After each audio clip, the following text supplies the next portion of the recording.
साथियों नमस्कार।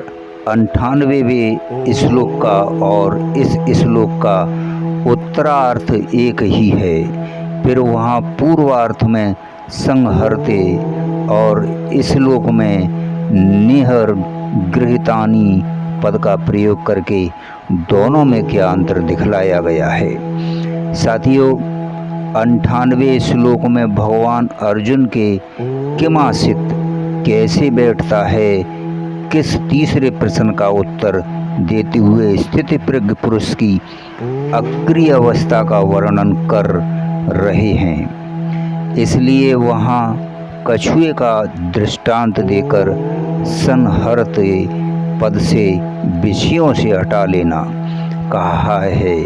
बाहर रूप में इंद्रियों को विषयों से हटा लेना तो साधारण मनुष्य के द्वारा भी बन सकता है, परंतु वहाँ हटा लेने में विलक्षणता है, क्योंकि वह स्थिति प्रज्ञ पुरुष का लक्षण है।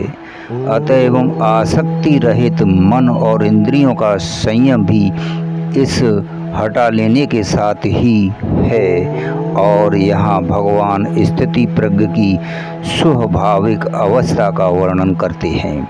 इसलिए यहाँ निग्रहिता निपद आया है। मित्रों, विषयों की आसक्ति से रहित होने पर ही सब ओर से मन इंद्रियों का ऐसा निग्रह होता है कि उपसर्ग और सर्वशः विशेषण से भी यही सिद्ध होता है। अतः दोनों की वास्तविक स्थिति में कोई अंतर न होने पर भी वहाँ अक्रिय अवस्था का वर्णन है। साथियों, यहाँ सब समय की साधारण अवस्था का यही दोनों में अंतर है। मित्रों, प्रश्न उठता है, उसकी बुद्धि स्थिर है, इस कथन का क्या भाव है?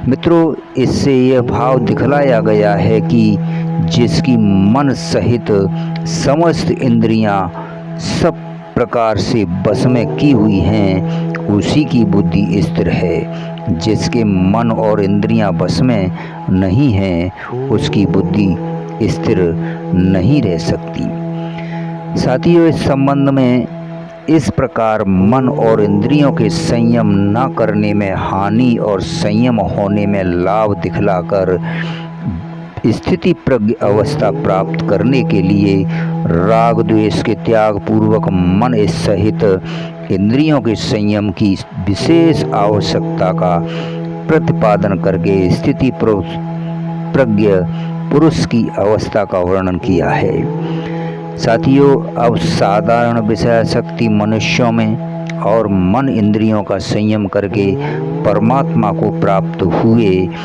स्थिर बुद्धि संयमी महापुरुषों में क्या अंतर है, इस बात को रात और दिन के दृष्टांत से समझाते हुए उनकी स्वाभाविक स्थिति का वर्णन करते हैं। धन्यवाद, शुक्रिया।